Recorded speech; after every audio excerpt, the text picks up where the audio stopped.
All right, y'all, let me go ahead and give y'all this quick little story time of how I caught this girl who was messing with my dude hiding in his closet. Yeah, I caught that little nasty hoe hiding in his closet. Now, I will admit, it was partially my fault because I was dating somebody who was known for being a capital H-O-E, okay? But me being stupid, I'm like, power of the P-U-S-S-Y, I'm going to change this man. Ladies, don't ever do that because that is stupid. So I met this guy through a friend, and off rip, she told me, she was like, listen, he's a real cool guy. He'll spend whatever on you, but he got hoes. And I really didn't care too much about it because it was like, okay, we're just going to get to know each other. Like, I didn't expect for us to be serious, take it seriously. It was just like, you know, somebody to talk to, somebody to pass time with. Let me tell y'all something. He was fine as hell, okay? And he was out there doing his thing. Well, he was scamming. So he was really nice looking, had his own, he was making a little bit of money, and everything was really, really good with him. And before I knew it, child, I was in my feelings about him. And then he finally asked me to be his girlfriend. So before I agreed, like, I did tell him that, you know, I heard certain things about him and that, you know, I wasn't going to deal with that. I wasn't willing to be bothered with no other female. And he was like, nah, you know, he only does his thing when he's not in a relationship. So I'm like, all right, cool. Let's go ahead and let's make it happen. Now, the house he was staying at, he did tell me that him and his ex-girlfriend did live there together and that she still had his key. And so I asked him, I'm like, why didn't you get your key back if, you know, y'all not together anymore? And he was telling me how, you know, they was still like kind of going back and forth and this, that, and the third. But then when he finally decided that he didn't want to deal with her no more, he just never found the time to go and get his key. So then I asked him, why don't you just change the locks? And he was like, nah, you know, I'm just going to go get my key. So that should have been red flag number one. But like I said, I was all in my feelings about him. So I just completely put that off to the side. Like, I didn't even think about it. So y'all, a few months later, an incident happens in front of his house, which I should have left him when it happened. But I was so like crazy about him that, y'all, I just decided to stay. So one day I pull up to his house and he is outside, like I could tell like he was yelling, like going back and forth with the female. So I'm looking like, who the hell is this? Because I've never seen that person before. So I jump out the car, and as soon as I get out the car, he's like, Lisa, get inside the house. And I'm like, why do you want me getting inside the house? I'm like, who is this? He was like, Lisa, I got it. Just get inside the house. So then she points her, you know, her direction towards me, and she's like, oh, who the fuck are you? So I'm like, bitch, I'm his girlfriend. Who the fuck are you? And she was like, ain't no way you could be his girlfriend because I still got keys to this house and I be here all the time. Okay, guys, so part two. So now this girl talking about some she be in the house all the time. So I automatically look at him and I'm just like, what you mean she be in the house all the time? And he was like, man, she don't be over here. Do y'all know this girl says she be in the house watching me and him sleep? Now, baby, if that wasn't scary, I don't know what the hell is. So, of course, now I'm like, you know what? I'm not coming over here anymore. I'm not about to be in the room, sleeping, minding my business, counting sheep, and somebody is standing over me watching like a freaking stalker. So I told him, you know what? No, I'm finna go home. So he was like, no, just go inside the house. I'm gonna handle it. So I go inside the house and I hear him like yelling at her, telling her she's crazy, she's psycho. He was like, you know, telling her to get from around here. And she was like, no, I'm never going to leave you alone. You need to tell her to leave because I'm not leaving. And then finally he was like, you know what? F it. You keep the key. So anyway, y'all, he comes back in the house finally after like going back and forth with this girl. And I'm pressing him about this key situation because it's like, if you and this person are done, like y'all really, really done, why do they still have a key to your house? Like, that's crazy to me. If me and somebody are living together and we break up, first of all, I'm not worried about getting a key back. I'm automatically changing the locks because people are freaking crazy. And clearly she was out of her mind. So then I tell him, I'm like, listen, I just think we should just, like, let's just cut ties because I don't want to be bothered with none of the foolishness. I am not down for the craziness. Like, I love my life. I'm trying to live it to the fullest. And he was just like, don't worry about it. I'm going to change the locks. I'm like, on just the front door or every door? And then he was like, oh, she only has the keys to the front. So I'm like, why don't you just change the locks to everything? Because with her talking about something, she be coming in here standing watching us, you know, sleep. Who knows what she did when y'all was together? She probably made keys of every door in this house. So then he proceeds to tell me, oh, don't worry about it. It's not that serious. she's crazy, but she ain't that crazy. I'm like, sir, there's no limitation on crazy. There's no such thing as she's not that crazy. So I'm sitting on the couch and he comes over to me and he's just like, you know, he's going to fix everything. He was like, for now, he'll just, you know, come see me instead of me coming over to his house, because he just, you know, he didn't want there to be any more issues with her like showing up, this, that, and the third. So I'm like, well, if you're going to handle it, just make sure you handle it all the way. Like, she don't need to be popping up over here. She don't need to be calling your phone. She don't need to be texting you. There should be no communication. Like, you need to cut every single tie with this girl, like every tie known to mankind. So now the mutual friend that hooked us up or whatever, I was telling her about the situation, and she was telling me, yeah, she know the girl. She was like, the girl is a little psycho, but she's like, she really is not going to do anything. And she was telling me how, like, whenever he didn't pick up the phone, how she would pop up at her boyfriend's house, which is his homeboy. And I'm just like, maybe this is not for me anymore. Part 3, guys. A few weeks goes by now, and the girl is completely MIA. Like, she is nowhere to be found. No calls, no text messages, no pop-ups, not at his house, not at the homeboy house. Like, she's just completely nowhere to be found. And he actually changed the locks to all the doors in his house. So we're in a pretty good place at this point. But then out of nowhere, y'all, he just completely switches it up on me. So here go issue number 1.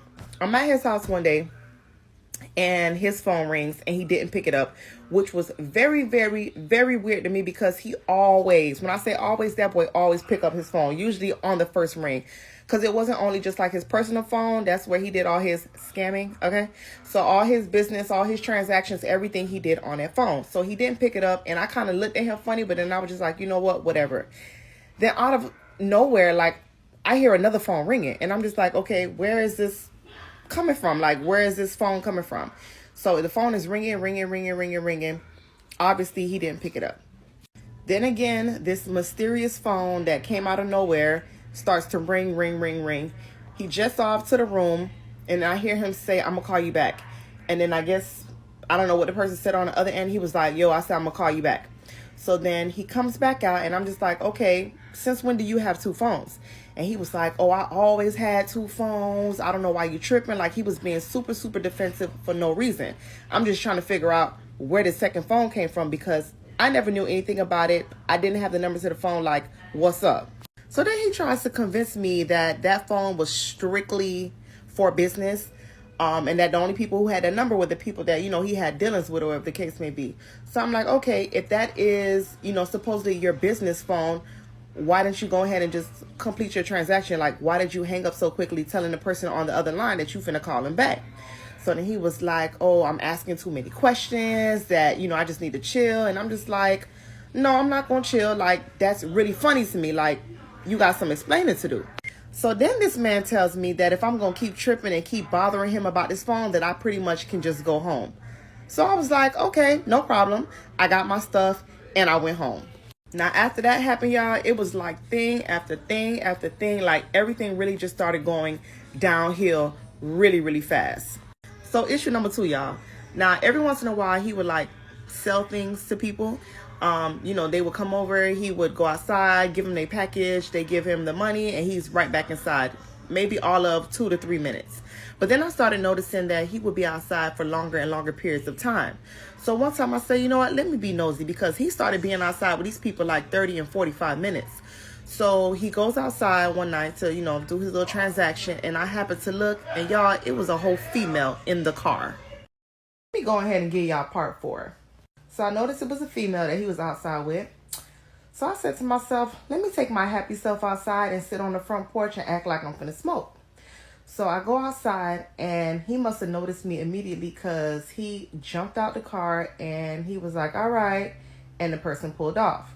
So he comes up to the porch. He's like, what you doing outside? I was like, came outside to smoke. He was like, why you ain't just wait for me? I'm like, why do I have to wait for you?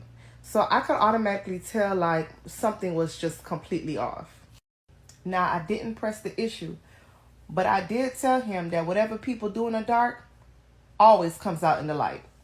So the weekend comes, and his homeboy threw like a little get together at his place. And as soon as we pull up, I just knew I saw the car that he was sitting in. Now, granted, a lot of people got the same car, but it was something about that car, just like my gut feeling telling me, yeah, the car that he was sitting in a few nights before. So we go inside, and I see my homegirl, and I'm talking to her. We chopping it up or whatever. And then I just so happened to notice that there was a female being super, super friendly with him, like touchy-feely, like extra giggly, like just doing way too much. Homegirl, like, do you know this chick? And she was like, oh yeah, that's their homegirl. She's always around. They all have known her, like all the boys have known her for a long time. She's just their friend. So I'm like, if she's just their friend, why is she being so friendly? And she was like, she don't know, that's how she is, but she's just a homegirl. So I'm like, all right, cool. I walk over there, and as soon as I get over there, like, her attitude completely changed. Now, mind you, like I said, she was super friendly, like super giggly, just all googly-eyed. But as soon as I walked over by my dude, her attitude just went to shit. So I introduced myself, and I was like, hey, I'm Lisa. And she was like, oh, hey, I'm Ashley. And I'm like, okay, hey, Ashley, nice to meet you. But she was just super, super dry with it. So I didn't pursue any more conversation with her. So I kind of like grabbed him, and we walk, to the other side of dude's house or whatever the case may be. And so I asked him, I'm like, what's up with her? And he was like, oh, that's my homegirl. And I was like, okay, is that the girl that you was in the car with the other night? And he looked like almost like he had no choice but to admit it. So he was like, yeah, that's my people's, whatever the case may be. She come and she be copping stuff from me. I was like, oh, okay.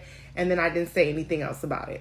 So it's the end of the night, and the party pretty much dies off. Like, everybody's starting to disperse, everybody going home. And he's nowhere to be found. And then I also noticed that the girl is nowhere to be found, Ashley. So I go, I'm looking for him. I don't see him. And then I head towards the door. When I head towards the front door, he's coming in, and I just so happen to look, and I see the car pull off, which obviously at this point is Ashley's car. Now, I was supposed to spend the night at his house, but I told him just take me home because, baby, I couldn't take no more. While I was silent the whole ride home, he kept asking me, like, what's wrong with you? Why are you not talking? I just couldn't be bothered. So he drops me off and attempts to kiss me goodnight, and I'm just like, I'm good. As soon as I get in the house, he is calling me, blowing me up, but I didn't care to answer. Then he sends me a text message saying, oh, I see you got an attitude. Call me when you're in a better mood. So I ignored that, didn't reply. So now, y'all, I'm ready to go to sleep. As soon as my head hit the damn pillow, my homegirl calls me, and she just like, bitch, where you at? I'm like, I'm home. She was like, okay, I'm not supposed to be saying anything, but she said, I heard the boys talking, and she say, I think your dude fuck with Ashley. So I'm like, really? So she goes to giving me the tea, basically just telling me, the little bit that she heard. So I'm like, all right, cool. Thanks for looking out. So then I jump up, put my clothes on, and I get in my car because now I'm headed over to him because we need to talk. I call him before I come over, but this time I really didn't care to call. I'm like, I'm just gonna pop up. So I pull up and I call him to let him know that I'm outside, but he doesn't answer the phone. So I go up to the door, I'm knocking, nobody answers. Call him again, still nothing. But obviously he's home because I see his car parked in the front. So now I go around to the side of the house where his room is so I can knock on the window because I'm assuming maybe he's sleeping. So as soon as I get over to the side, I'm noticing that he's like running towards the front of the house. So then I come back over to the front, and he opens the door and he's like, what are you doing here? And I'm like, well, I came over here because we need to talk. And he was like, oh, why you didn't call me before you came? And I'm just like, I said, I was just in a rush. I just really want to talk to you and just get this out. So then he pulls the door behind him, and then he comes outside. And I'm like, why are you pulling the door? Why can't I come inside the house? And he was like, I don't feel like talking inside the house. And I'm like, no, we need to go inside and talk. So I push past him. He like grabs me by the waist, like trying to prevent me from going inside the house. But at this point, I already got the front door open, and then I see female Gucci slides at the front. So I asked him, I'm just like, whose slides are these? And he didn't say anything. I'm like, yo, whose slides are these? And I'm like, is somebody here? He was like, nah, you tripping. I'm like, no, somebody got to be here because whose slides are these? So my immediate thought is to go into his bedroom because I know somebody's at the house, but he keeps blocking me. But y'all, let me tell you something. It came to a point where you would have thought I played for the damn NFL because the way I shook him and was able to get around him, y'all, I jetted past him, got to his bedroom and closed the door behind me. And for whatever reason, my very first instinct was to go to his closet. Him talking about something, Lisa, chill, Lisa, chill, Lisa, chill. But by then, baby, I made my way to his closet. I opened the damn closet, and y'all, guess who the hell was in there? Ashley. All right, let's get into part 6. So now, y'all, me and Ashley just staring each other down, and my immediate reaction was to just start laughing. Like, I don't know if it was a this can't be happening laugh, what the fuck is going on laugh, damn you look stupid, cooped up in a damn closet, half naked laugh. Like, I just started laughing. Like, I didn't have any other reaction but the damn laugh. So now my dude, or our dude, I guess by now, he busts through the damn door like a police with a warrant. And before he could even say anything to me, I looked at him and I was like, you know what? Y'all deserve each other. Brushed past him, left the house, got in my car, and went home. So I called my homegirl. I tell her what just happened. And she had me on speaker because I hear her boyfriend saying, man, I told that boy he was going to get caught. Like that was supposed to make me feel any better about the situation. So now, y'all, this man goes to blowing up my phone, like calling and texting, back to back, texting me, or pick up the effing phone. We need to talk. This is not over. And I'm just thinking to myself, like, what do we really need to talk about? Like, I just caught a whole female in your closet half naked. Like, there's really, I mean, what needs to be said? So I just ended up calling T-Mobile, changed my phone number, called my best friend to see if she was home. I went to her house because I figured he would try and pop up at my house. And then for like several weeks, he kept popping up at my house. So I just told my people to tell him that I didn't want to talk to him until he finally got the picture. And then after that, we never talked again, never saw him again, never heard from him again. That was part 6, y'all. Don't ignore your gut feeling. Don't let fine looks and money blind you. And most importantly, check the closet. Don't forget to like, comment, and subscribe. I'll see you in the next one.